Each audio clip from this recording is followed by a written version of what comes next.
One of Mark Carney's signature defense initiatives is now taking shape, but the Defense Security and Resilience Bank, whose goal is to help pool financial resources to build international projects, has fewer members than the Liberals had originally hoped would join. A much more efficient way of funding those new activities because you bring together the collective strength of a big number of countries, and this is a model that's used in the World Bank. 8 countries, 1 bank, and it's headquartered in Canada. That's not a headline from a think tank paper. That's what just happened this morning in Ankara. Let's skip the throat clearing and go straight to the number that matters. Albania, Belgium, Greece, Latvia, Luxembourg, Romania, Turkey, and Ukraine have now formally signed on to back a new multinational defense bank. And Canada isn't just a founding member, it's the host country. Canada has just taken a bold step that could leave the United States on the sidelines. As Canada gains a stronger role in global defense and attracts major international support, America risks losing influence in a space it has long dominated. On July 2026, Prime Minister Mark Carney arrived at Ankara Airport for the 36th NATO Heads of State and Government Summit, and within hours had announced that 9 countries had committed to the Defense, Security, and Resilience Bank, a multilateral institution that will raise up to $134 billion in defense financing, headquartered in Ottawa.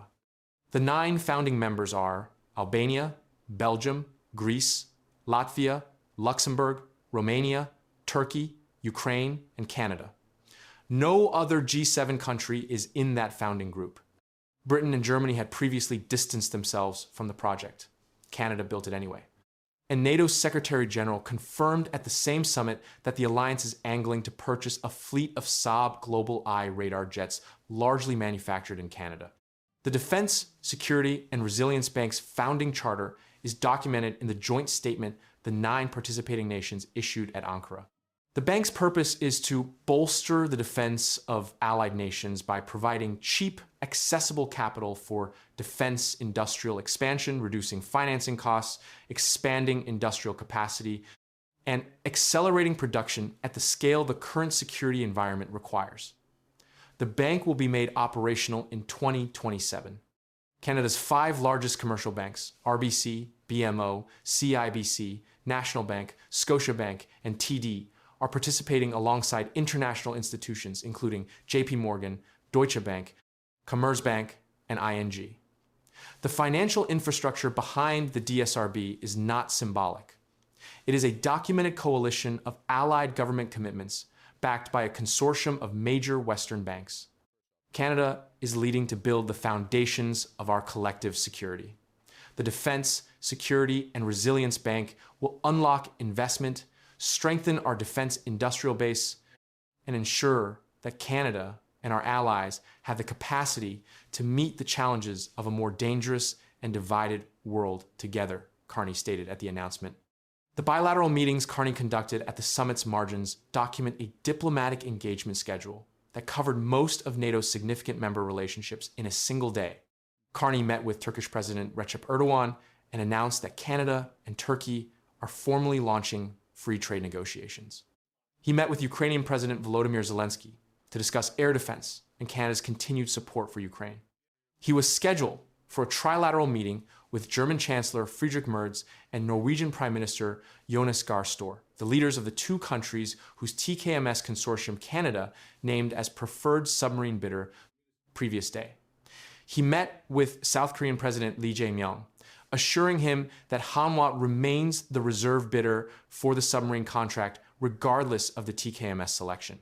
German Chancellor Merz's response to Canada's TKMS submarine decision was delivered at the summit and is on the public record. This goes far beyond submarines, Merz said. This is a new era of cooperation of this part of the world. Norwegian Prime Minister Store described the submarine decision as huge and elaborated on what it means operationally. Canada, Germany, and Norway combined will have 26 submarines in the water. Our people from the Navy can exchange and visit each other's ships. They can integrate strategy, Store said. This is the new way NATO will work. Defense Minister David McGuinty stated in Ankara that the TKMS submarine selection creates greater interoperability in Arctic defense specifically including the sharing of crews between Canada, Germany, and Norway. That crew sharing arrangement is not a standard feature of conventional defense procurement. It describes a trilateral naval integration in the Arctic that has no precedent in the three countries' modern military history. Germany and Norway both operate Type II 12 submarines in North Atlantic and high latitude conditions. Canada's new fleet will operate in the same waters, using the same design, with the same training standards, and with documented crew exchange arrangements built into the procurement from the moment it was announced.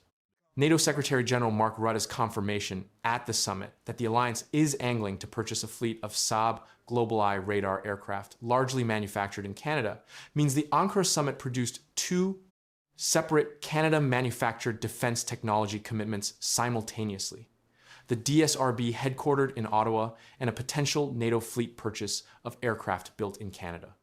Saab's GlobalEye is assembled on the Bombardier Global 6500 platform, manufactured in Montreal. If NATO proceeds with a fleet purchase, Canadian aerospace workers will be building the surveillance aircraft that NATO's airborne early warning and control capability transitions to from the Boeing E-3 Sentry that Boeing held since 1982. Canada confirmed at the summit that it has hit the initial NATO target of 2% of GDP in defense spending for the first time in decades, and that the next goal is 3.5% by 2029, with the full 5% by 2035 commitment made at the Hague Summit in June, 2025 remaining the long-term target. McGuinty described the trajectory to summit counterparts: submarines selected, bases being rebuilt, Latvia deployment extended by 3 years, massive procurement investments underway. Our objective here is to continue showing to our NATO partners that we are moving forward, McGuinty said. The summit itself was deliberately streamlined, a design choice that experts said was specifically intended to avoid diplomatic friction. Trump has continued to berate allies for not supporting the American military campaign in Iran, which was launched without advance warning to NATO partners. Earlier this year, Trump made the case for annexing Greenland. Several NATO members refused to allow the United States to conduct Iranian operations from their bases. France criticized the decision to go to war.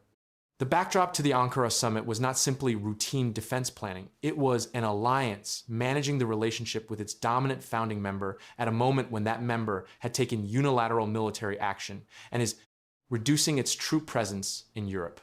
The Wall Street Journal reported that Canada had steered Europe away from the United States, a characterization that describes the operational consequence of Canada's diplomatic activity without requiring any formal confrontation with Washington. The DSRB does not include the United States. The submarine contract went to a German-Norwegian consortium. The GlobalEye fleet under consideration by NATO is manufactured in Canada. The Denmark-Canada Arctic Security Agreement, signed in parallel, gives Canada a documented bilateral Arctic defense relationship with the country controlling the approaches to Greenland, the territory whose annexation Trump has continued to advocate. Each element individually is a normal alliance activity. Together, they describe a Canada actively constructing defense institutional alternatives that do not require American participation. Carney said the urgency of the situation drove Canada to complete the submarine preferred bidder selection within a year rather than by the end of the decade. It is a great day for all of us and a great day for NATO.